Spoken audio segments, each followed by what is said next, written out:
No matter how much interesting the content is, we are habitual of getting zoned out. The reason why I'm not gonna ask you to pay attention of every single word I'm speaking. I am sharing my reading journey with you, and just keep the video on because I believe we all need something to zone out. We can't zone out just being alone. Even I myself have experienced this, that whenever I get zone out, I zone out while doing something. So if you have nothing to do, keep this video on. This will be the activity that will support your zoning out. Stay tuned. So it's Thursday, December 18, 2025. The Indian Express. The headline says 4 years on a small 87-kilometer stretch derails rupees 1 lakh crore Delhi Mumbai Expressway. Pune contractor Roadway Solutions has built just 20% of the stretch so far. This article has been given by Dheeraj Mishra, New Delhi, December 17. Three small stretches in Gujarat, adding up to just 87 kilometers and award to a Pune contractor, have ended up derailing the massive 1,386-kilometer Delhi Mumbai Expressway project being built at a cost of rupees 1.04 lakh crore, the Indian Express has learnt. The Pune contractor Roadway Solutions India Infra Limited RSIIL was first awarded all these three stretches in 2021. Two of these were scrapped in March 2023 due to delays, only to be re-awarded to the same company in November 2023 after it bid the lowest. At the end of almost 4 years now, less than 20% of the 87 kilometers has been completed, raising red flags in the Ministry of Road Transport and Highways and frustrated at the slow progress. The NHAI is now considering issuing notices to RSIIL that may even result in the termination of the contract.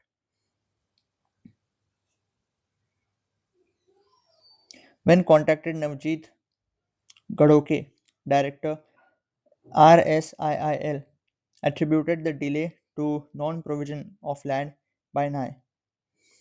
Okay, a usual disclaimer. The articles mentioned on the front page of the Indian Express are just 25% of them. The 75% is on the second page, which I personally do not like to read.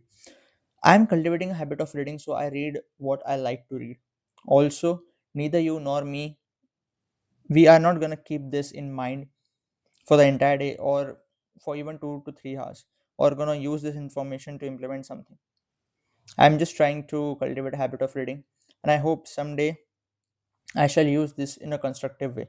That time I'll surely go through the entire article because we all know that half information is dangerous. Okay.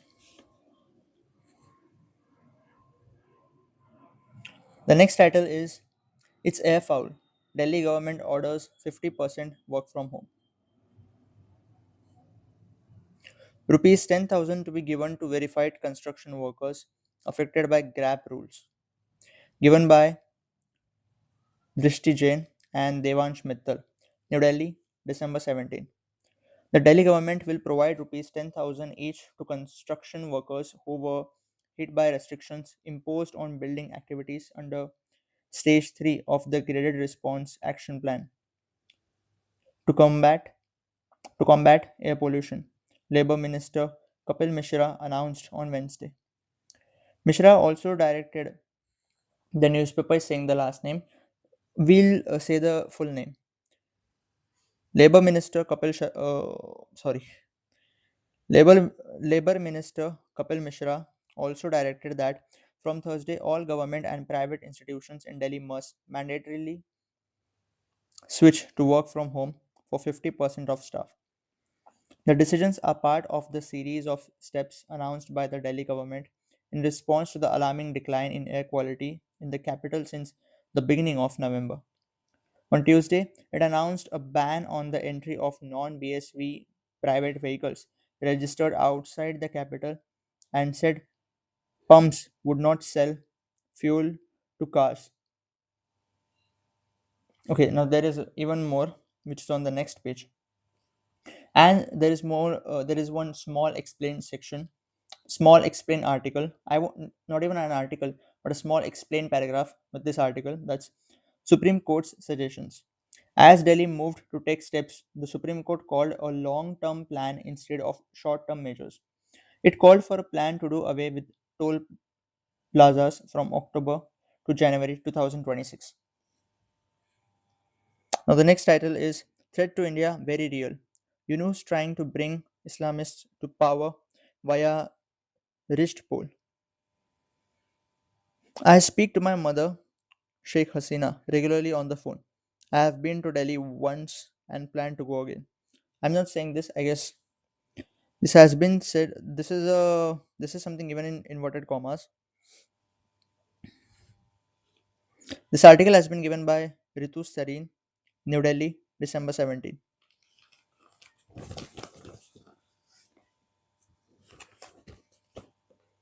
In first remarks on the announcement of elections in Bangladesh next February and the ban that rules out participation of Awami League, Sajib Wazir Sajib Wazjoy, son and advisor of ousted Prime Minister Sheikh Hasina, said the interim government in Dhaka, headed by Mohammad Yunus, was attempting to appoint an Islamic regime. He also warned that the security situation in Bangladesh posed a high, heightened threat to India. 54-year-old was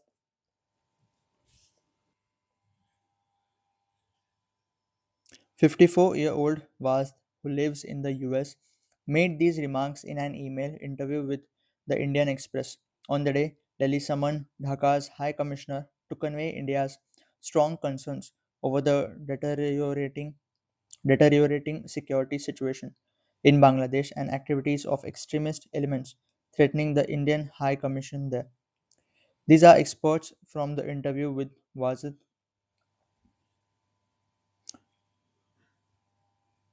He said he cannot speak for the Zia family, but his mother did not join politics to establish a dynasty. There is much more on the second page. As I mentioned before, I would just read whatever the important 25% is given on the front page.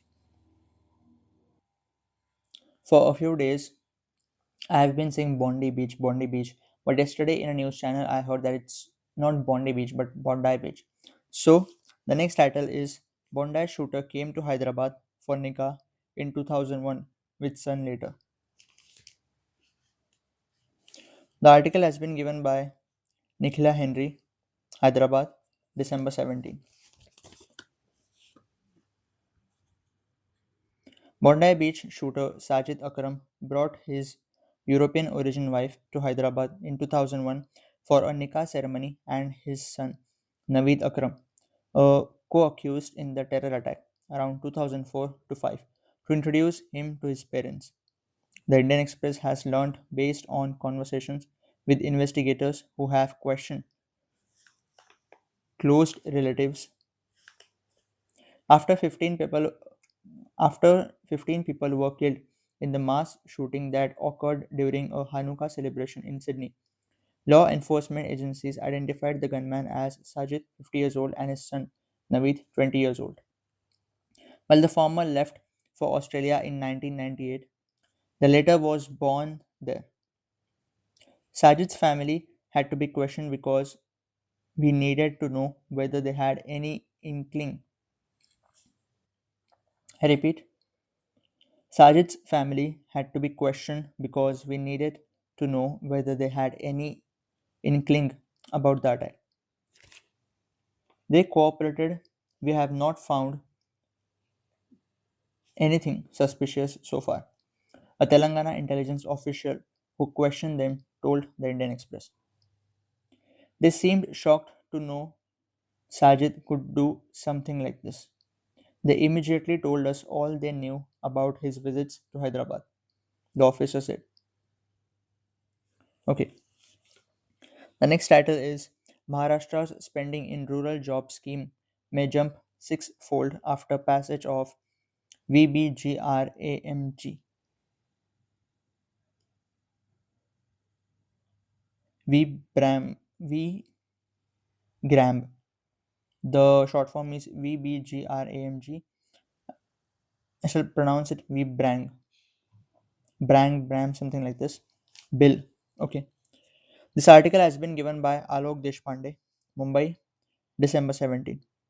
Once the legislation for the new National Rural Job Guarantee Scheme is passed by Parliament, Maharashtra's expenditure on it will likely see a six-fold jump to rupees 6,000 crore in the first full year of implementation, from just rupees 900 crore now.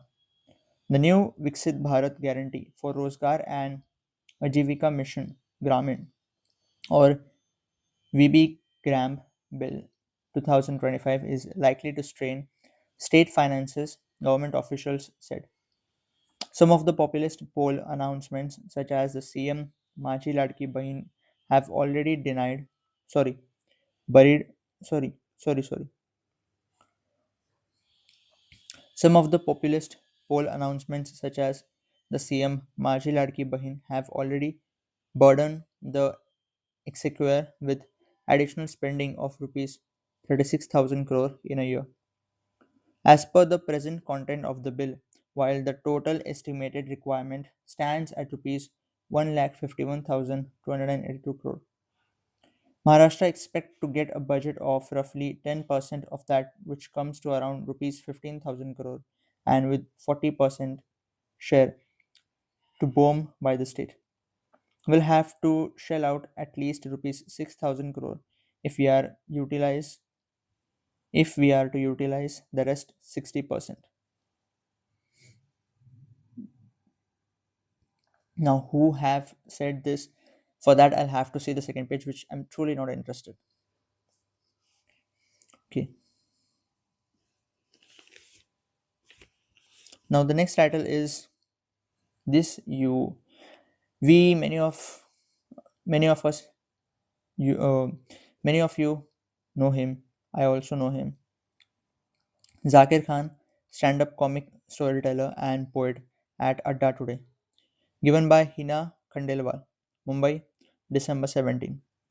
Zakir Khan dons many hats: stand up comedian, writer, poet, lyricist, and actor, and has emerged as one of the most recognizable voices of contemporary Indian storytelling. Over the last decade, he has built a loyal following through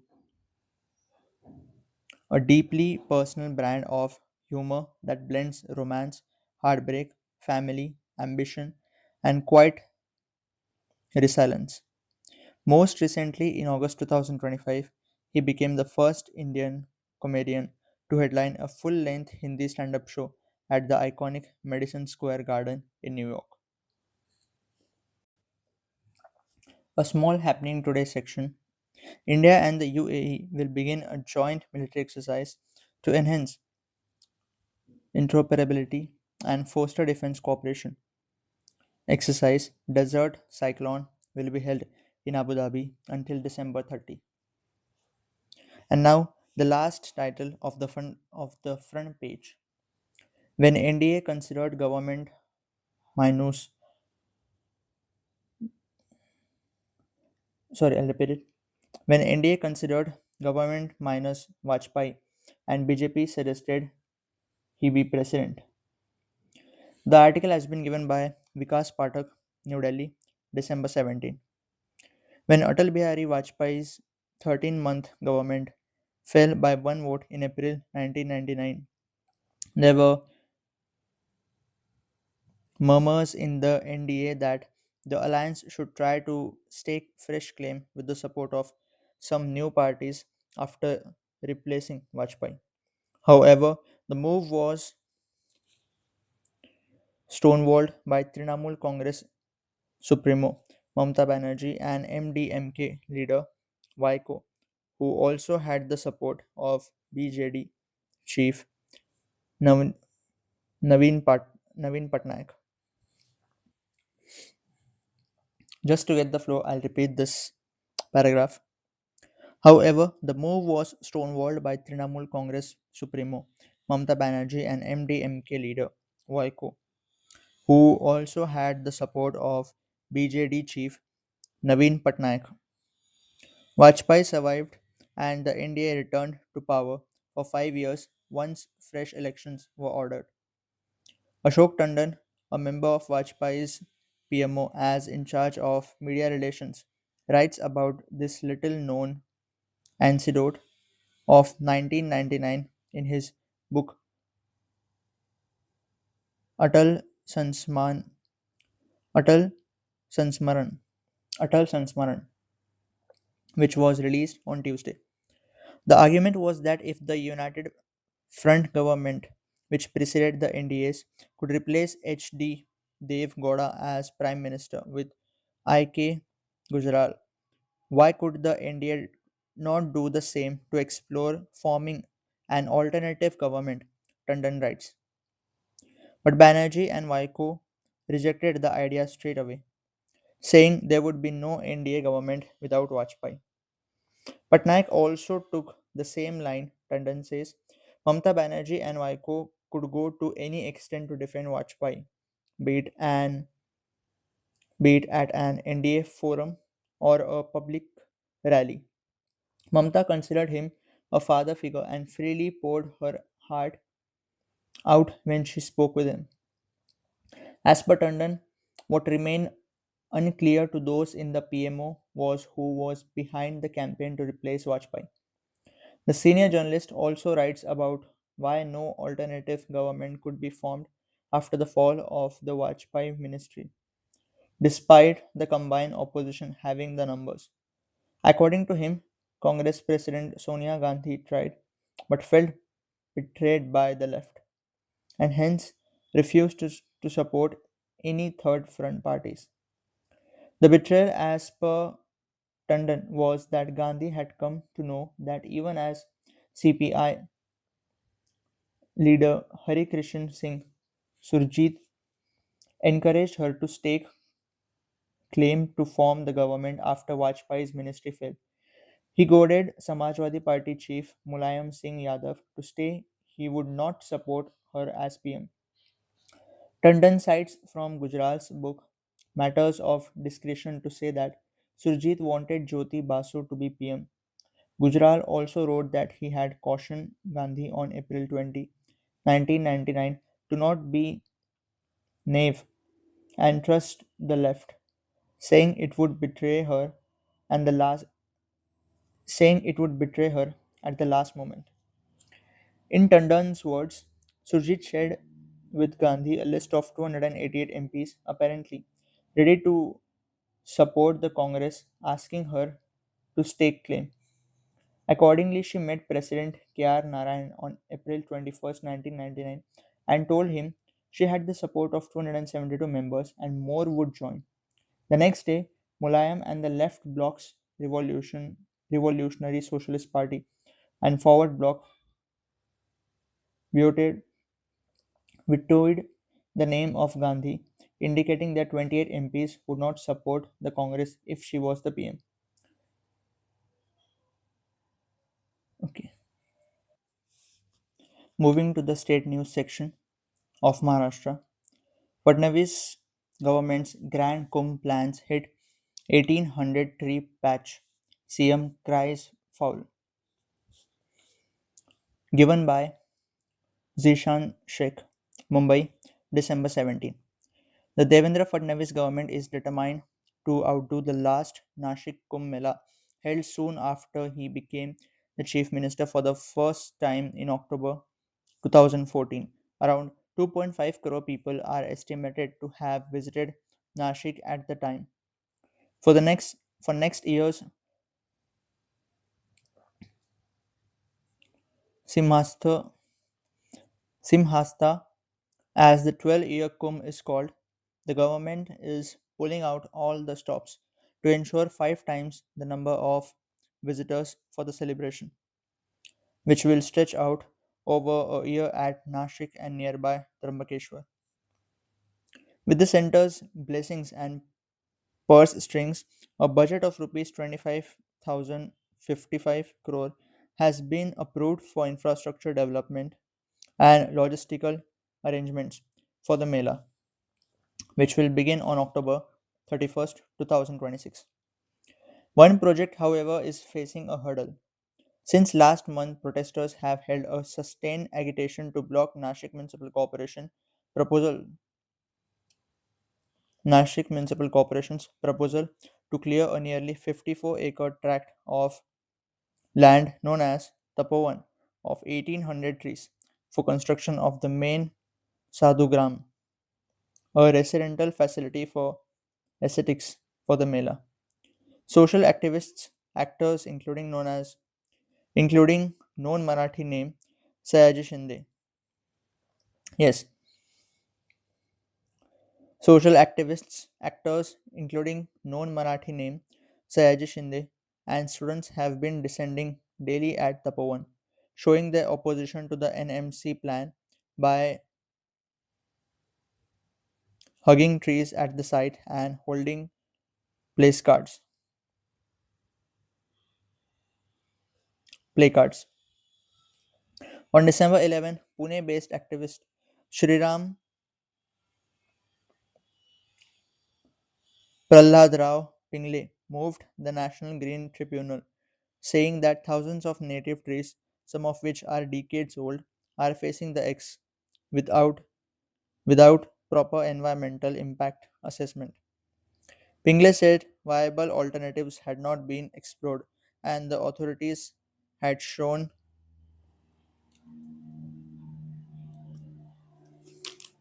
blatant disregard for statutory requirements. The next day, the NGT imposed a stay on tree felling until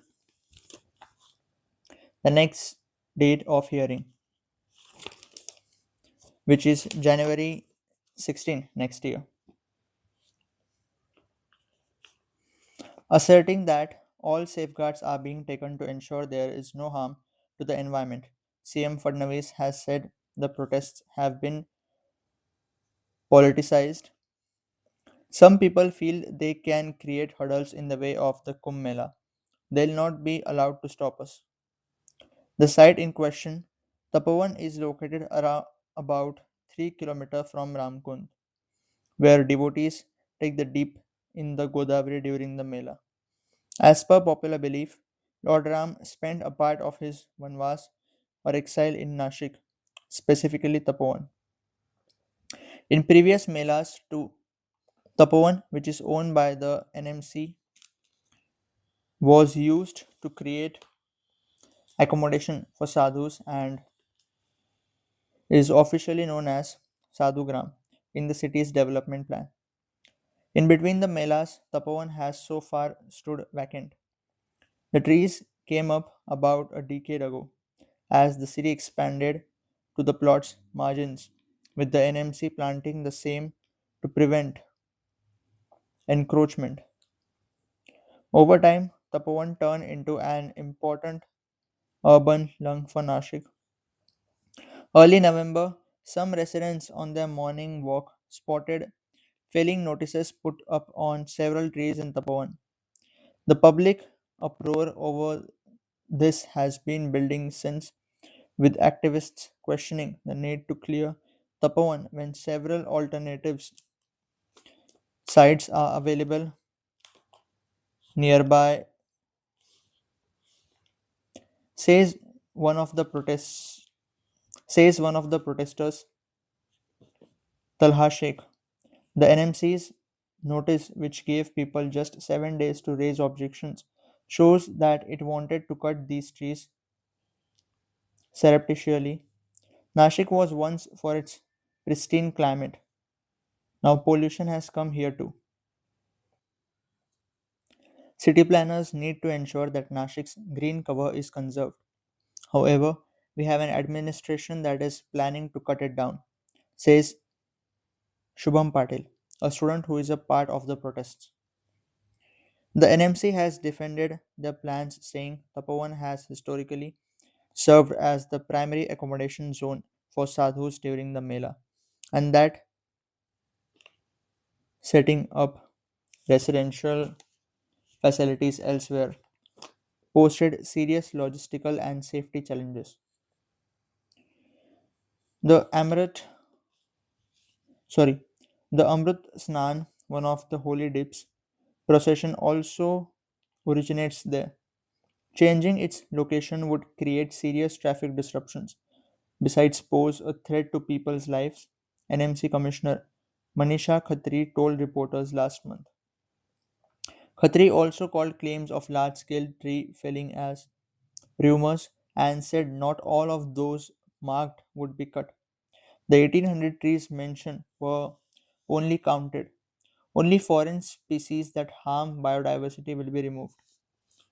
Apart from minimal clearing of shrubs and small trees, will not touch big indigenous trees, she said.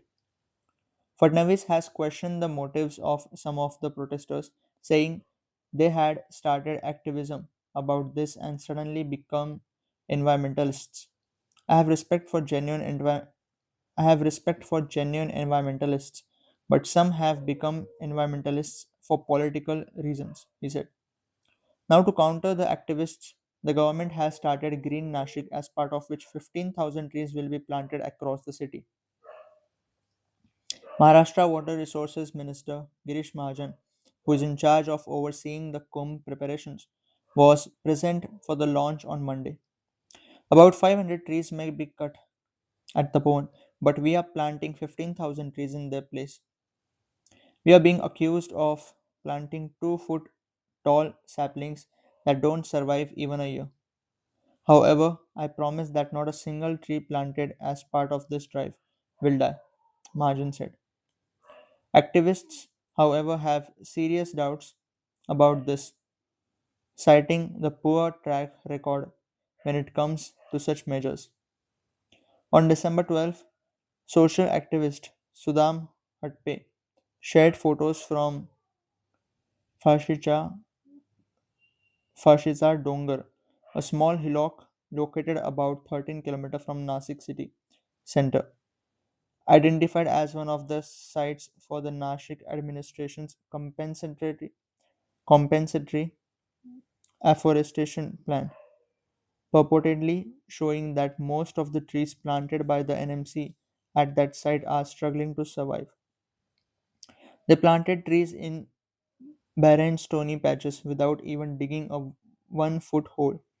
This is the status of most of the trees, Hatpe said. The next title of the state news is Minister Shelar to chair committee that safeguards state's monuments. Given by Express News Service, Mumbai, December 17. In an effort to protect Maharashtra's monuments from encroachments and safeguard their historical integrity, the state cabinet on Wednesday decided to constitute a committee under the chairmanship of Minister for Cultural Affairs Ashish Shelar. The committee will include ministers from Revenue, Rural Development, Tourism, Public Works, Forests, and Port Development, as well as secretaries of Finance, Planning, Cultural Affairs, Urban Development, Home Revenue, Rural Development, Tourism, Public Works, Forests, and Port Development departments.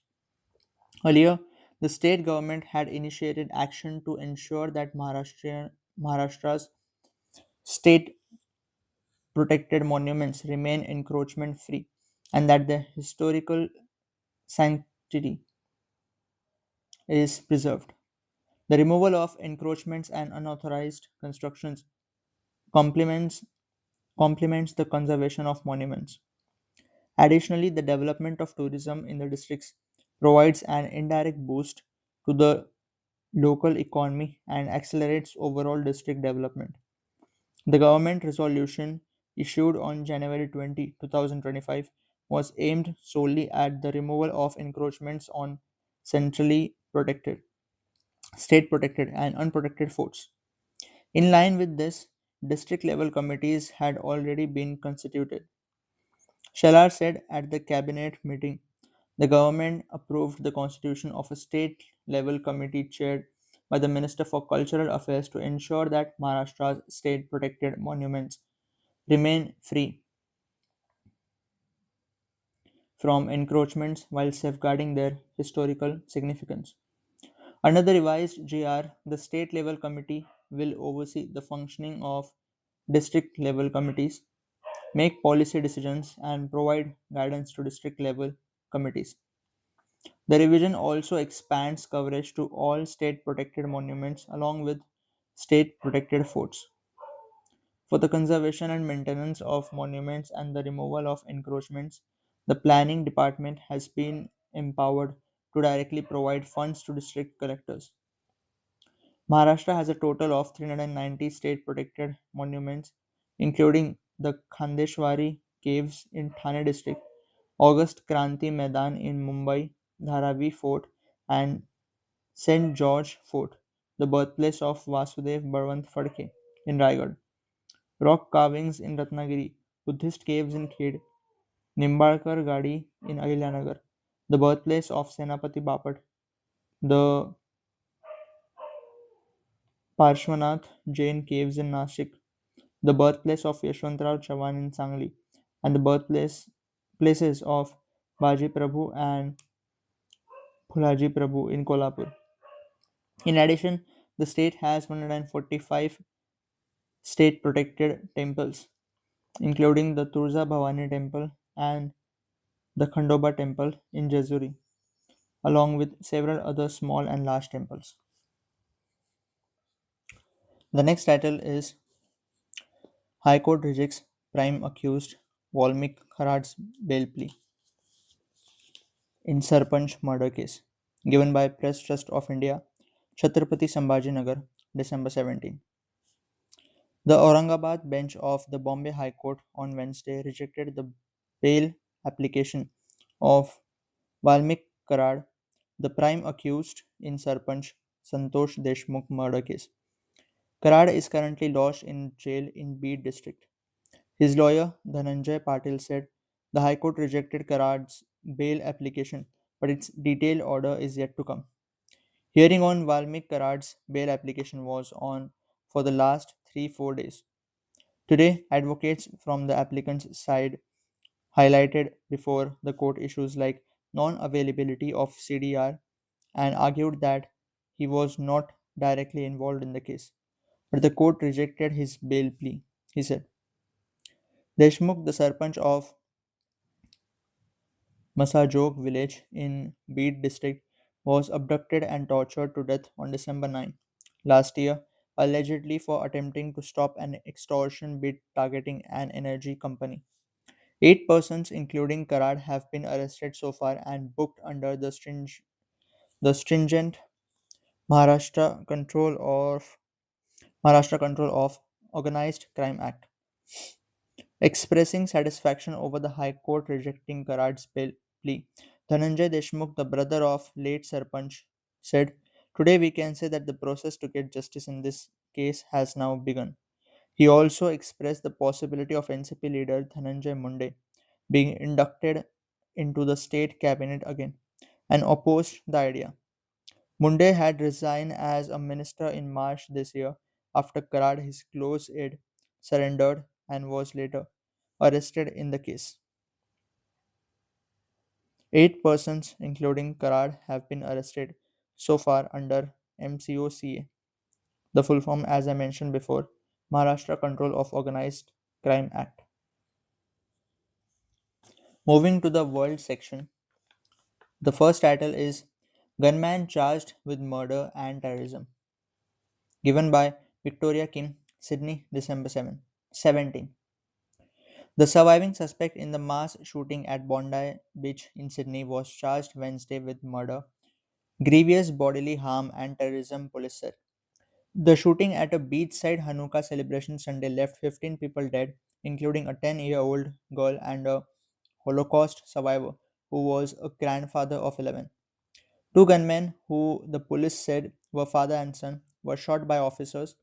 One died at the scene, and the other was taken to a hospital.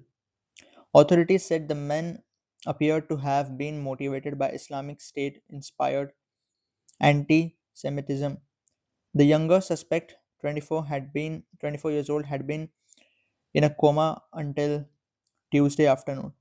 According to Mal Lanyon, the police commissioner for the state of New South Wales, the police have not officially released the suspects' names, But Australian news outlets have widely reported their identities as 50-year-old Sajid Akram and his son, Naveed Akram. The charges were announced as the first funerals for victims of the shooting. Australia's worst mass killing in 3 decades began Wednesday. Throngs of grieving mourners gathered for the funeral of Eli, Rabbi Eli, Rabbi Eli Slanger, one of the main organizers of the beachside event that became a scene of carnage after two gunmen opened fire with multiple long guns.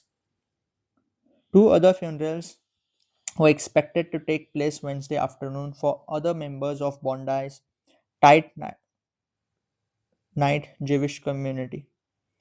Dozens of people, dozens of other people were injured, 23 of whom remain hospitalized as of Wednesday. Two police officers responding to the shooting were among the wounded, including a 22-year-old probationary officer who was just 4 months into the job and who lost vision in one eye from his injuries, according to the New South Wales police.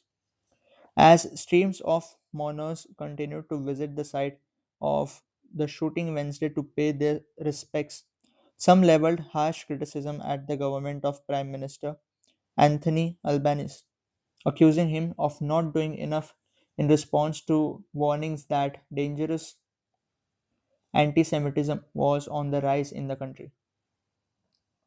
Josh Frydenberg, a former treasurer with the Conservative Liberal Party, said Albanese should take personal responsibility for the deaths.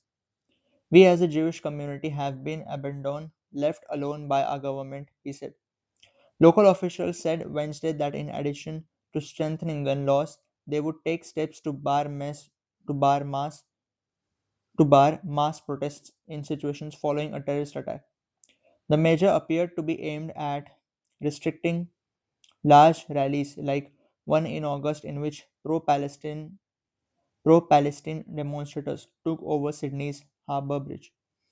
Chris Minns, the Premier of New South Wales, said he was proposing legislation that would enable police to reject an application for a protest on the grounds that it would stretch resources. Protests right now in Sydney would be incredibly terrible for our community. In fact, that would rip apart our community, particularly protests about international events, he said. The next title is Munir likely to discuss Trump's Gaza force plan in Washington. Given by Reuters, Islamabad, December 17. Pakistan's most powerful military chief in decades faces the toughest test of his newly amassed powers as Washington pushes Islamabad to contribute troops to the Gaza stabilization force, a move analysts say could spark domestic backlash. Field Marshal Asim Munir is expected to fly a Washington to meet sorry Field Marshal Asim Munir is expected to fly to Washington to meet President Donald Trump in the coming weeks for a third meeting in 6 months that will likely focus on the Gaza force. Two sources told Reuters, one of them a key player in the general's economic diplomacy. Trump's 20-point Gaza plan calls for a force from Muslim nations to oversee a transition period for reconstruction and economic recovery in the war torn Palestinian territory, decimated by over 2 years of Israeli military bombardment. Many countries are wary of the mission to demilitarize Gaza's Islamist militant group Hamas, which could drag them into the conflict and enrage their pro Palestinian and anti Israeli populations. But Munir has built a close relationship with the mercurial Trump to repair years of mistrust between Washington and Islamabad. In June, he was rewarded with a White House lunch, the first time a US president hosted Pakistan's army chief alone, without civilian officials. Not contributing to the Gaza stabilization force could annoy Trump, which is no small matter for a Pakistani state that appears quite keen to remain in his good graces, in great part to secure US investment and security aid, said Michael Kugelman, senior fellow, South Asia at Washington based Atlantic Council. Pakistan, the world's only Muslim country with nuclear weapons, has a battle hardened military, having gone to war with arch rival India 3 times and a brief conflict this summer.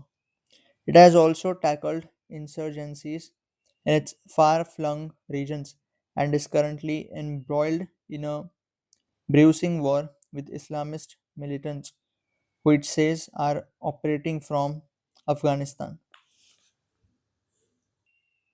The next title the next title is Trump expands travel ban to 20 more nations.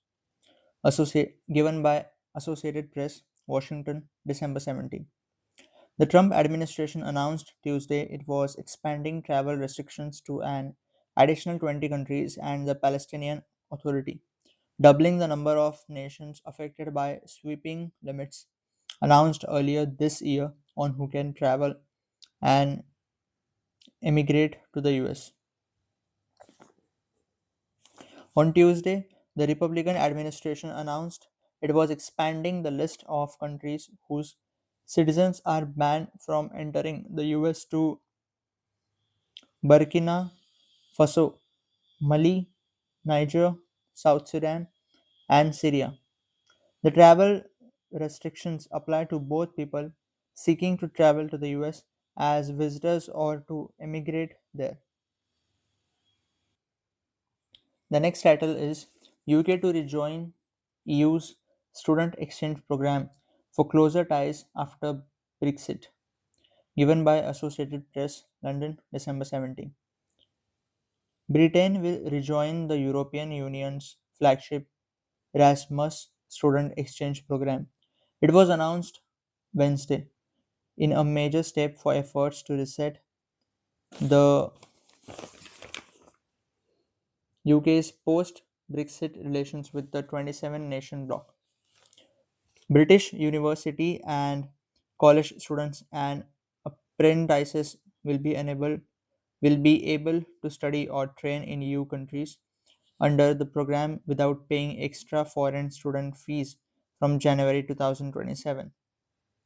In turn, students from EU countries will be able to study in Britain.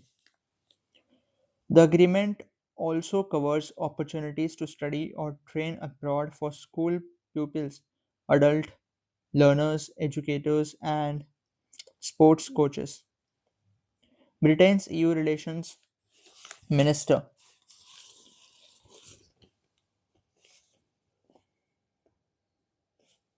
Nick Thomas Simons, said the agreement is a huge win for our young people, breaking down barriers and widening horizons to ensure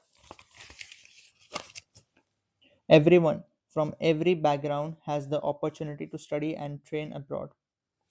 The UK will pay about 570 The UK will pay about 570 million pounds, that is $860 million for the first year, with the cost for future years to be set later.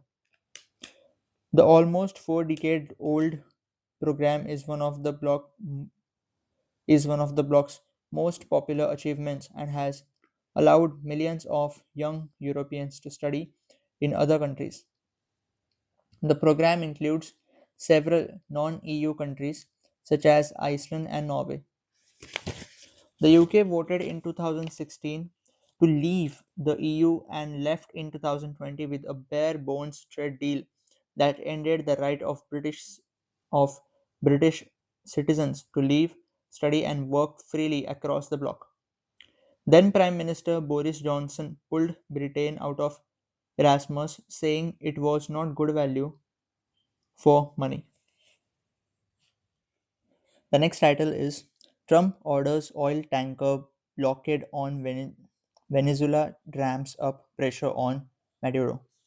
Given by Associated Press, Washington, December 17. President Donald Trump said Tuesday he is ordering a blockade of all sanctioned oil tankers into Venezuela, ramping up pressure on the country's authoritarian leader Nicolas Maduro in a move that seemed designed to put a tighter chokehold on the South American country's economy. Trump's escalation comes after US forces last week seized an oil tanker off Venezuela's coast, an unusual move that followed a buildup of military forces in the region. In a post on social media Tuesday night announcing the blockade, Trump alleged Venezuela was using oil to fund drug trafficking and other crimes and vowed to continue the military buildup until the country gave the US oil, land, and assets. Through it was not clear why he felt the US had a claim. Venezuela is completely surrounded by the largest armada ever assembled in the history of South America. Trump said in a post on his social media platform, it will only get bigger and the shock to them will be like nothing they have ever seen before until such time as they return to the United States of America. All of the oil, land, and other assets that they stole from us. Venezuela's government released a statement Tuesday accusing Trump of violating international law, free trade, and the principle of free navigation with a reckless and grave threat against the South American country. Maduro's government, according to the statement, plans to denounce the situation before the United Nations. The next title is Nick Renner, formally charged with murder of his parents, likely to be handed life term. Given by Matt Stevens and Jill Cowan, Los Angeles, December 17. Prosecutors in Los Angeles on Tuesday formally charged Nick Renner with murdering his parents, the Hollywood fixtures, and Democratic Party heavyweights, Rob Renner and Michelle Singer Renner. The son faces 2 counts of first degree murder, with prosecutors requesting they be considered under special circumstances, in part because there were multiple murders. Special circumstances can add time to a sentence if convicted. Nick Renner, if convicted, could be sentenced to life in prison without the possibility of parole or the death penalty, although prosecutors have not said whether they would seek the death penalty. Mr. Renner has not yet entered a plea. There is a small paragraph given in bracket. Governor Gavin Governor Gavin Newsom has put a moratorium on executions, but the death penalty still exists in California. Mr. Renner has not yet entered a plea. Nathan J. Hochman, the Los Angeles County County District Attorney, announced the charges 2 days after Mr. Renner's parents were discovered dead at their home in Brentwood. Prosecutors said that Mr. Renner killed them using a knife and that the coroner was still determining whether they died on Saturday or Sunday. On Tuesday, after Mr. Hochman told a packed room of reporters that the case would be particularly difficult to prosecute because of intimacy between the victims and accused. These cases involving family members are some of the most challenging and most heart-wrenching cases that our offices faces. That our office faces, Mr. Hochman said. Well-known criminal defense attorney to represent Nick Renner, Ellen Jackson has represented the Holy Land mogul Harvey Weinstein, the actor Kevin Spacey, and Karen Reed, a woman who was acquitted this year of murdering her boyfriend in Massachusetts. Now he is representing Mr. Renner, the suspect in the deaths of his parents, the Hollywood director Rob Renner and Michelle Singer Renner. The next title is Myanmar's military charges hundreds with breaking election law as voting date nears. Given by Associated Press, Bangkok, December 17. Myanmar's military government has charged more than 200 people with violating the Southeast Asian country's voting law ahead of a general election at the end of this month, keeping up pressure on opponents of the polls. Critics of the election set to start on December 28 claim it will be neither free nor fair and is designed to add the facade of legitimacy to military rule that began after the army in February 2021 ousted the elected government of Aung San Suu Kyi. The takeover triggered widespread popular opposition that has grown into a civil war, which has complicated holding the polls in many contested areas. This is one of the reasons voting will be held in three phases, with the second on Jan 11 and the third on Jan 25. There are punishments as severe as the death penalty for opposing or disrupting the polls under an election law enacted under military rule. Home Affairs Minister Lieutenant General Tuntun Nong said that action had been taken against 229 people, 201 male and 28 female in 140 cases. And the last title of the world section is Secret Trial of the General Who Refused to Attack Tiananmen Square, given by Buckley, given by Chris Buckley, Taipei, December 17. When China's rulers ordered tens of thousands of soldiers to crush pro-democracy demonstrations in Beijing in 1989, Gen Su Qingshan, I guess it's General Xu Qingshan, was the commander who famously said no. He refused to lead his troops into the capital to help clear the protesters in Tiananmen Square by armed force.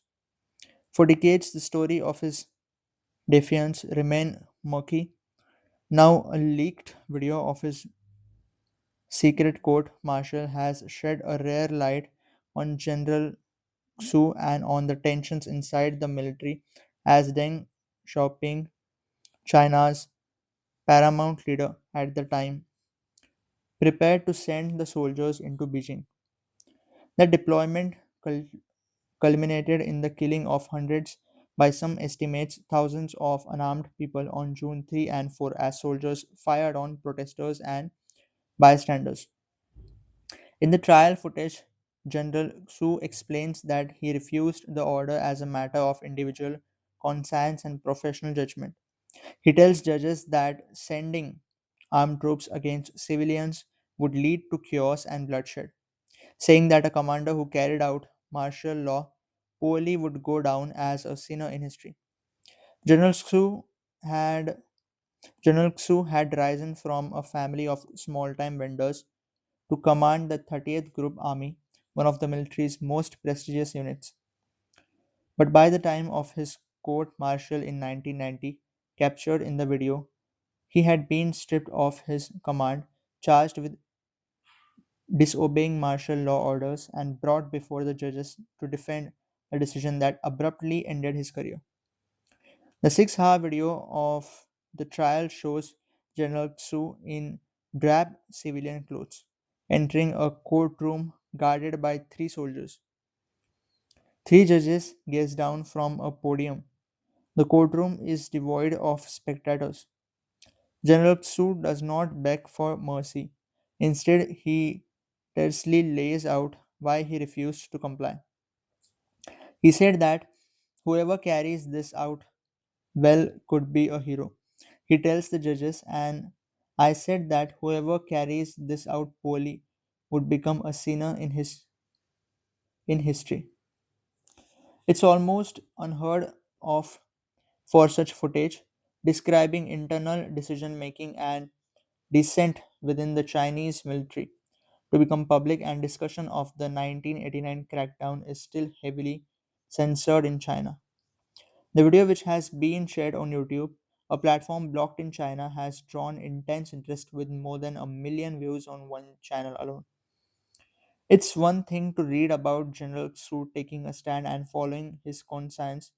It's another to see it is another to see him sitting in such a vulnerable position in court, said Jeremy Brown, a professor at Simon Fraser University in Canada, who wrote a history of the Tiananmen.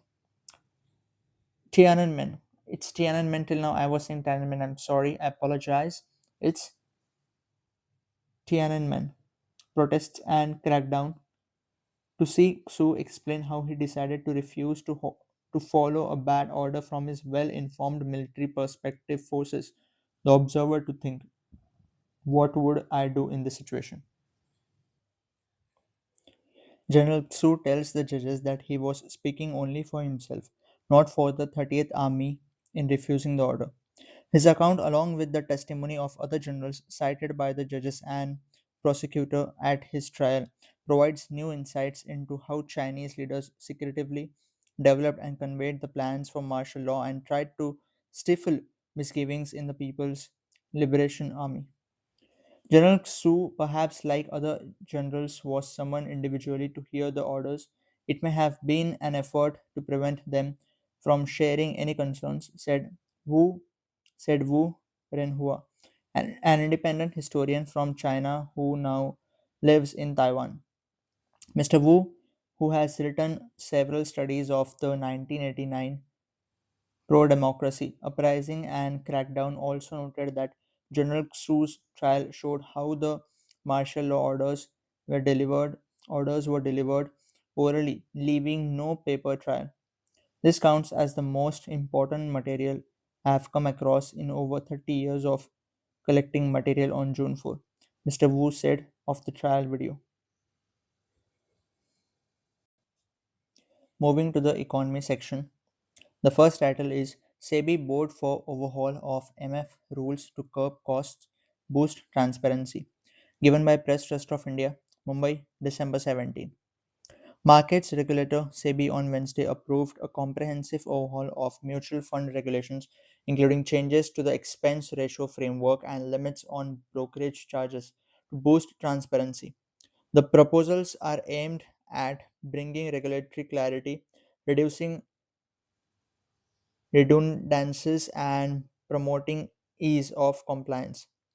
In its board meeting, SEBI has cleared a proposal to exclude all statutory levy STT, that is Securities Transaction Tax, GST Goods and Service Tax, CTT Commodity Transaction Tax, and stamp duty from the expense ratio limits, along with the present permissible expenses for brokerage, exchange, and regulatory fee. Its chief Tuhin Kanta Pandey told reporters here.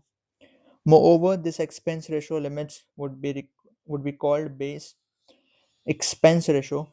Presently, GST on management fees is permitted over and above the TER limit. However, all other statutory charges are part of the overall TER limit specified for mutual fund schemes.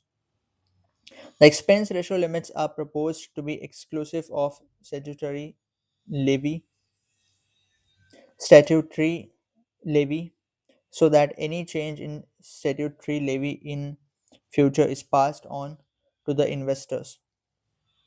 Also, the board decided to eliminate the additional 5 basis points that asset management companies were previously allowed to charge across mutual fund schemes. This additional expense, introduced to offset the impact of crediting exit loads back to schemes, was first set at 20 bps in 2012 and later reduced to 5 bps in 2018. The additional expense of 5 basis points that mutual fund schemes were allowed to charge was transitory in nature. SEBI noted. Accordingly, with the objective of rationalizing costs for unit holders, this expense has been decided to be removed. To protect the interest of investors and to ensure that expenses are charged fairly on only once to the investors, the brokerage charge has been revised from 12 bps to 6 bps for cash market transactions and 5 bps to 2 bps for derivative transactions to bring clarity and transparency. Also, the regulator the regulator said that a provision enabling expense ratio to be charged based on performance of a scheme has been introduced, and the same would be voluntary for AMCs. Also, SEBI has decided to simplify eligibility norms for fund sponsors, digitizing investor communications such as annual reports and removing outdated provisions like those on capital protection and real estate mutual funds. Additionally, the regulator has decided to ease compliance by reducing the frequency of mandatory trustee meetings, eliminating newspaper advertisements for scheme changes, replacing them with online disclosures and removing duplicative reporting. Also, SEBI has decided to delete redundant redundant chapters on the real estate, mutual funds, and infrastructure debt fund scheme, saying separate frameworks for such products already exist.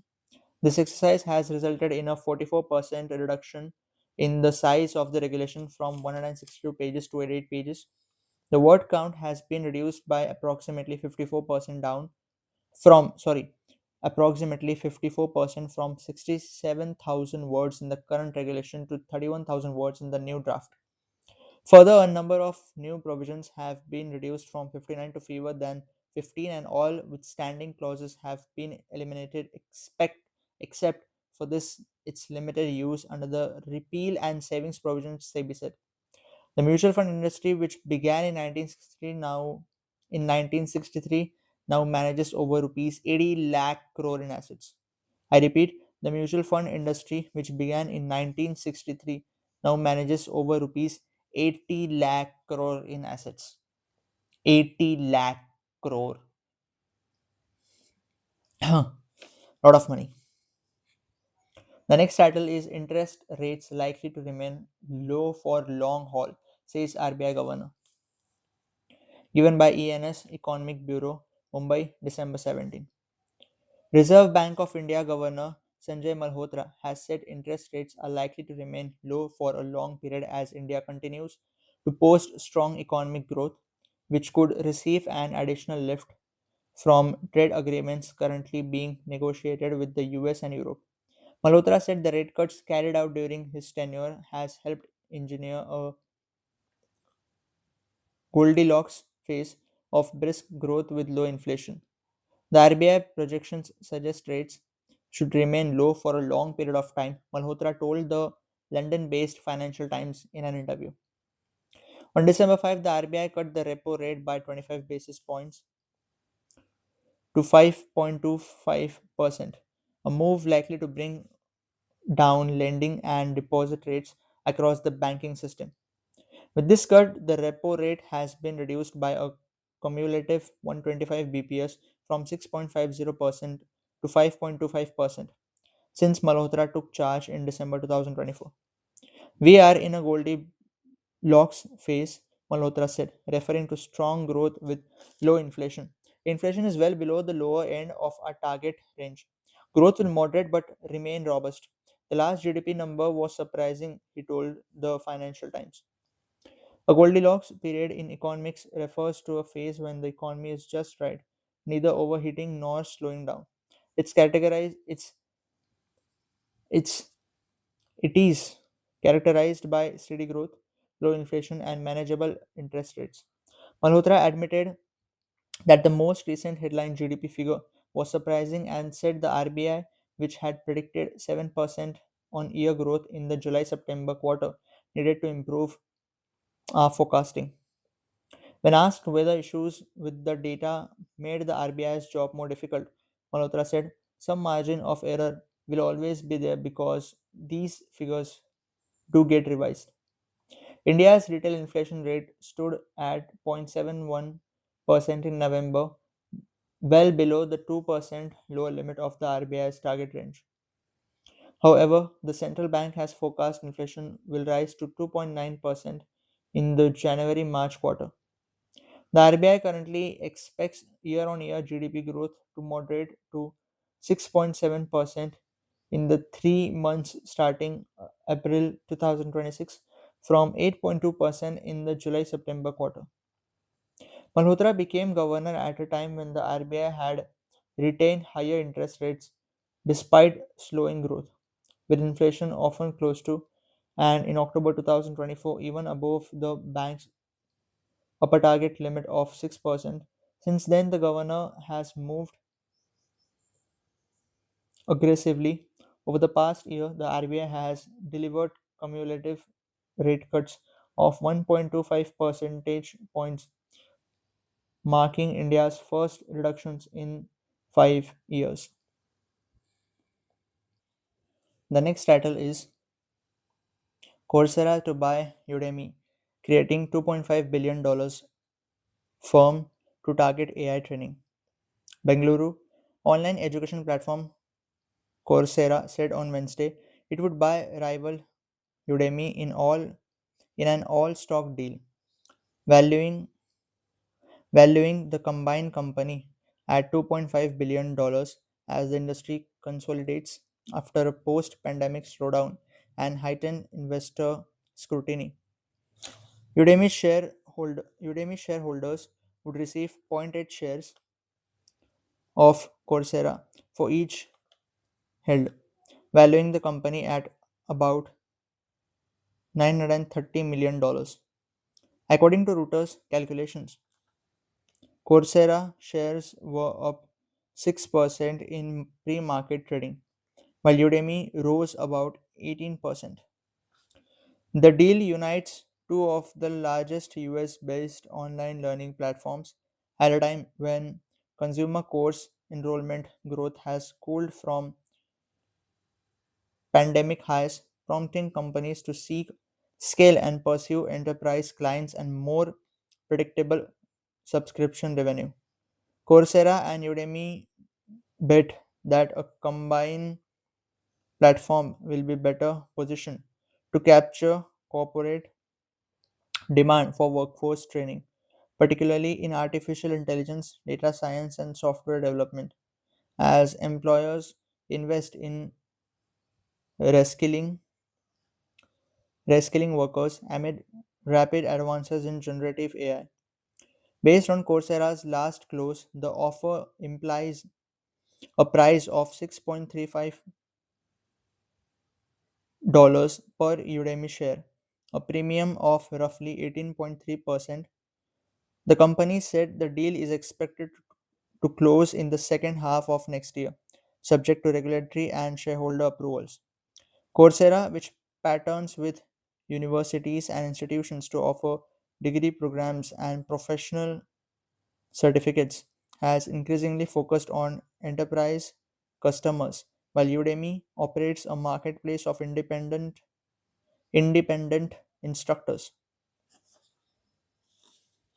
This article was given by Reuters. The next title is Center has set clear goals in fiscal management transparency. States should follow suit, says FM.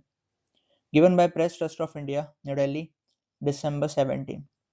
Finance Minister Nirmala Sitharaman on Wednesday said the center has set clear goals for transparency in fiscal management and brought down its debt levels and called upon states to implement the same. Speaking at the Times New York India Economic Conclave, Sitaraman said from next financial year, debt levels will be the core focus area, along with fiscal deficit, and nudge states to lower their debt levels so that the country can achieve its goal of becoming a developed nation of sorry so that the country can achieve its goal of becoming a developed nation by 2047 almost 100 years after independence. The central government has set clear goals for transparency in budget making, ensuring that fiscal management is visible to all and meets the highest standards of accountability. As a result, we have been able to bring down the debt to GDP ratio since the post COVID period when it had crossed 60%. It's now on a declining path, she said. India's debt to GDP shot up to 61.4% post COVID, but policies adopted by the central government helped bring it down to 57.1% by 2023-24. The government expects it to reduce to 56.1% this year. Sitaraman also called upon states to take up accountability and transparency in fiscal management as a priority, just like the central government, which has every year reduced the debt levels. Unless the debt to GSDP is managed better and kept within the FRBM limits, and the stock of debt which is being accumulating over the years with high rate of interest which many states are unable to service unless even those are brought down. You will be borrowing to service the loans, you will not be borrowing for developmental expenditure. That's a poor play in the fiscal terrain, Sitaraman said. She also said that global trade is increasingly getting weaponized through tariffs and other measures, and India will have to negotiate its way carefully. She said that the overall strength of the economy will give the country an added advantage. Trade is getting weaponized through tariff, through many other measures, and India will have to negotiate its way carefully in this. And not just take care of tariff, but I think overall our economy strength is what is going to give us that additional advantage. Sitaraman said.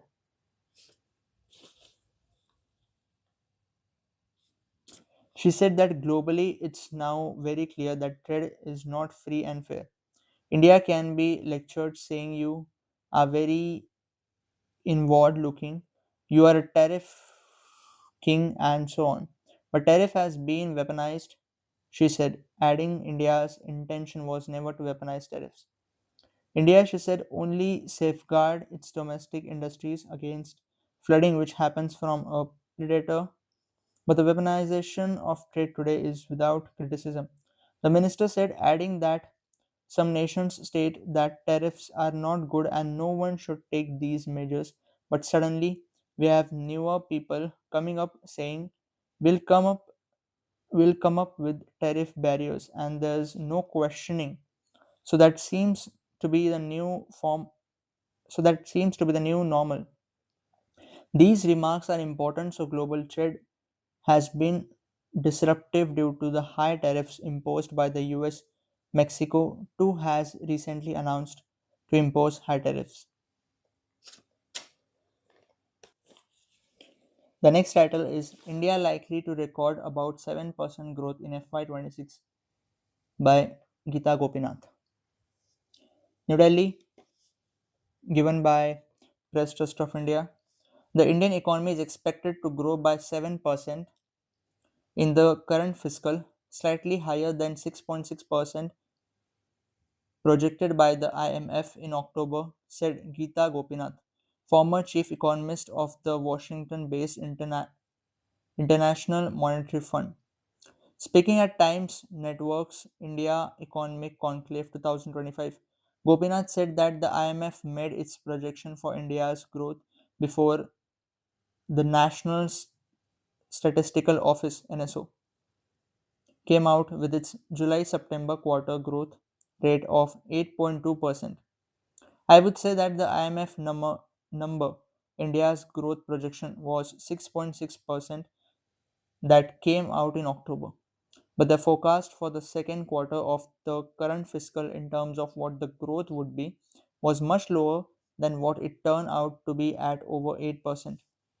Just doing math, I would expect that India's GDP growth would go up close to 7%, she said.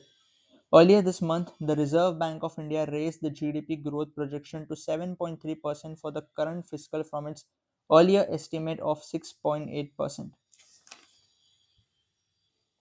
The next title is With Freebies, OpenAI, Google, V for Indian users and multilingual training data. Given by Reuters, Bengaluru. Given by Reuters, Bengaluru, December 17. OpenAI, Google, and Perplexity have begun an unprecedented fight for artificial intelligence users in India, rolling out freebies in strategy seen as a way to harvest troves of multilingual training data in the world's most populous nation. India is the second biggest smartphone market with 700 and, with 730 million devices. On average, Indians consume 21 gigabytes of data each month, paying 9.2 cents per gigabyte, one of the world's lowest mobile data rates. To lure price conscience, to lure price conscious, sorry, to lure price conscious, I don't know if it's really lure or lure, but as of now, I'm pronouncing it lure. So, to lure price conscious users, Google in November started giving its $400 Gemini AI Pro subscription for free for 18 months to 500 million customers of Reliance Jio, India's biggest telecom player. Last week, it added India to dozens of countries where it is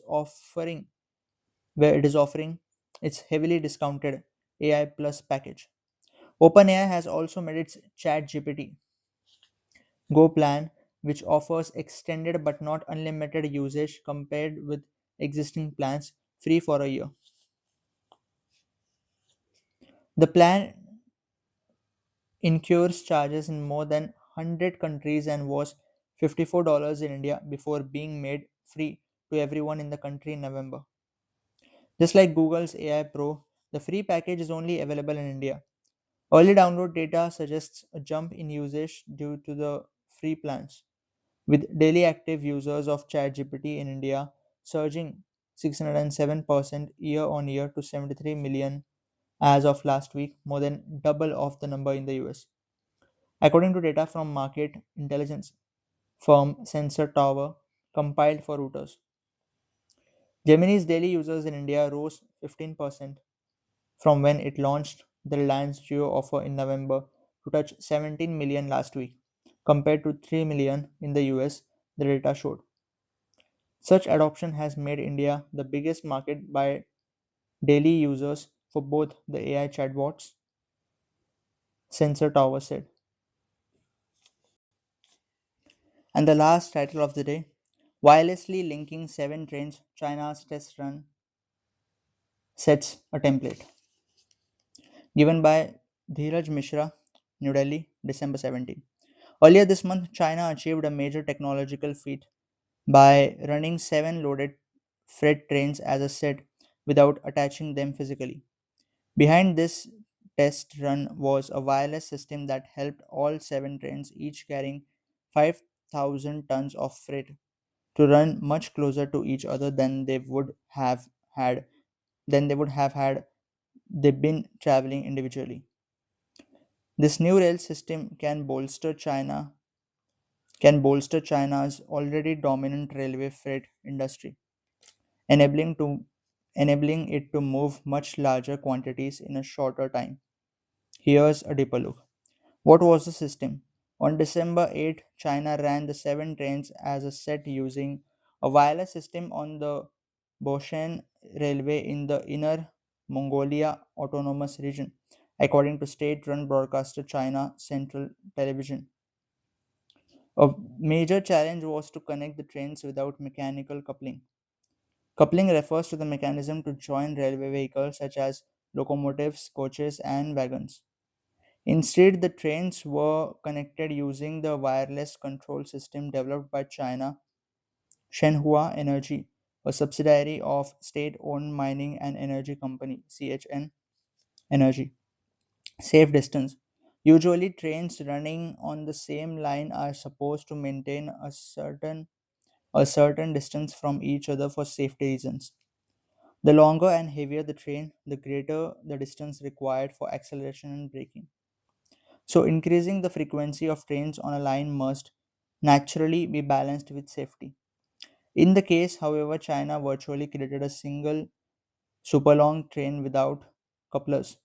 CHN Energy said that the trains maintain a distance of around 1091 meters between each other while running at a speed of 60 km per hour during the trip.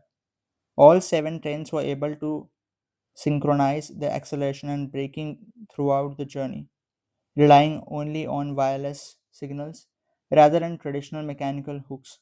The CCTV report said, adding that no collision or separation occurred. Using wireless communication and precise control, the system replaces traditional mechanical couplers and ensures coordinated multi train operation while maintaining safe spacing, CHN Energy said.